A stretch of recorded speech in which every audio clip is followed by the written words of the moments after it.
Agida da justiça, olha aqui, ó. Olha a imagem dela aqui. Olha a imagem dessa mulher aqui. Ela estava foragida da justiça e foi condenada por maus tratos. Presta atenção.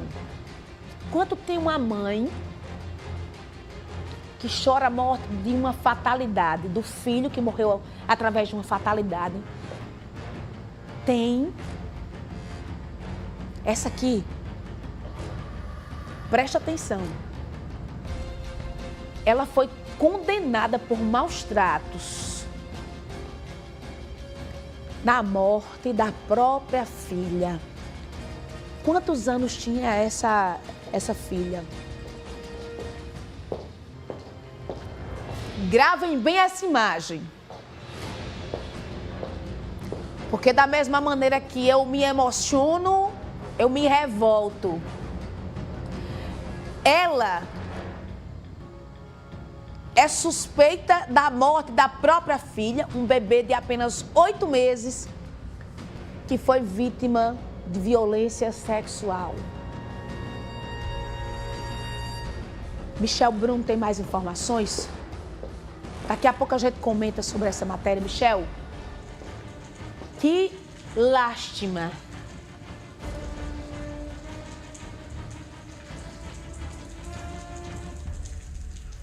Cidade em Ação.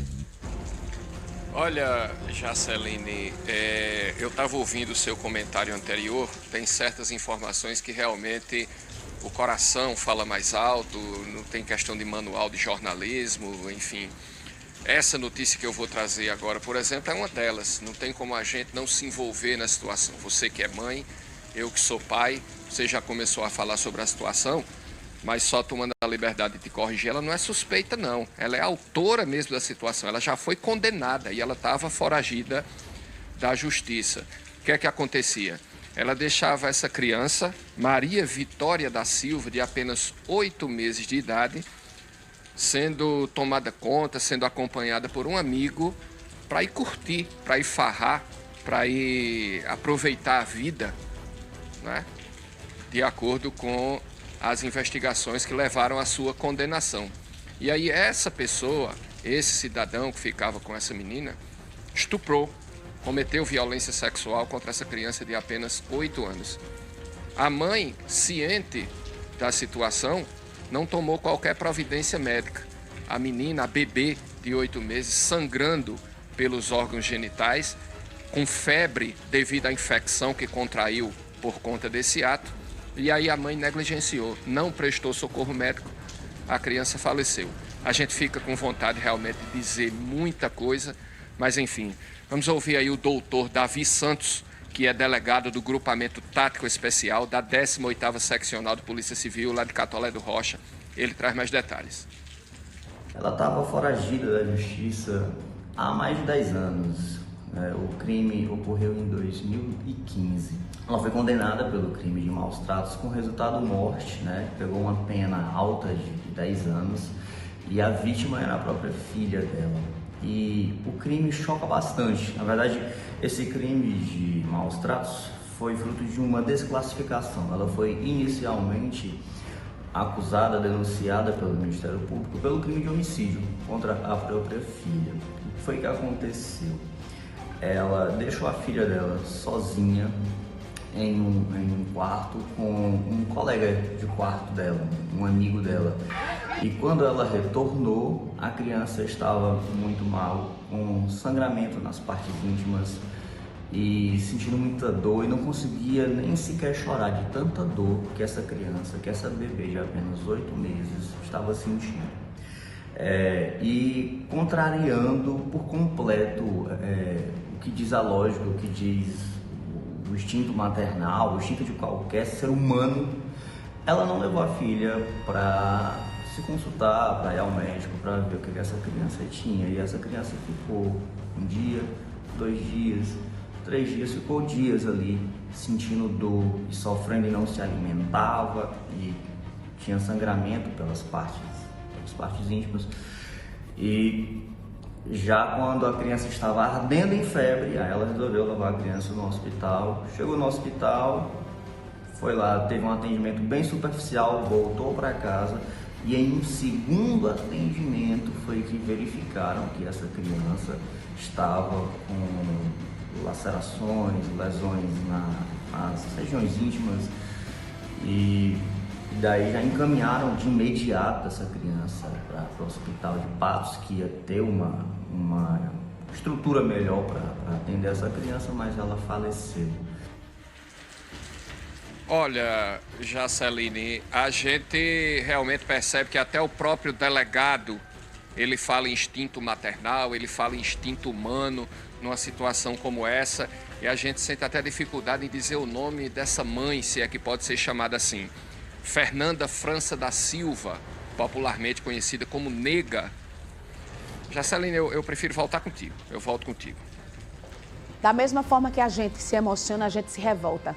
Bota a foto dessa bandida, dessa pilantra, dessa mau caráter. Vocês entenderam aí? Primeiro eu vou comentar sobre uma coisa que me chamou a atenção. A criança vai num posto médico, é atendida e volta para casa sem que o médico percebesse que ela estava estuprada. Primeiro, a medicina tem que ser feita por amor. Tem gente que o coração é nos pés, que só pensa no dinheiro. Uma criança, quando chega no médico para ser consultado com febre, o ideal é que o pediatra ou o médico que atenda examine a criança por completo, para entender qual é o problema que a criança tem. Então, primeiro a gente vê a negligência médica. A criança poderia ter sido salva, poderia, se fosse socorrida pelo primeiro atendimento médico, que se tivesse feito uma consulta com a criança como deveria, teria percebido que a criança estava sangrando pelas partes íntimas e que ali, pelo fato de ter o sangramento nas partes íntimas, a infecção estava dentro dela. Como a pessoa que atendeu ela, que tem por subtítulo nome de médico, porque não é médico, me perdoe, mas eu sou bem sincera. Como eu digo aqui, eu fui mãe. E quando eu levava minha filha no pediatra, ele tirava tudo. Ela tirava a roupa toda, olhava tudo, a criança de cima a baixo. Porque se uma criança está com febre, o médico tem que examinar ela de cima a baixo. Como é que vai saber a causa da febre se não olha? Aí, segundo, pega essa pilantra que o amigo não, comparsa, porque bandido, vagabunda, não tem amigo, tem comparsa.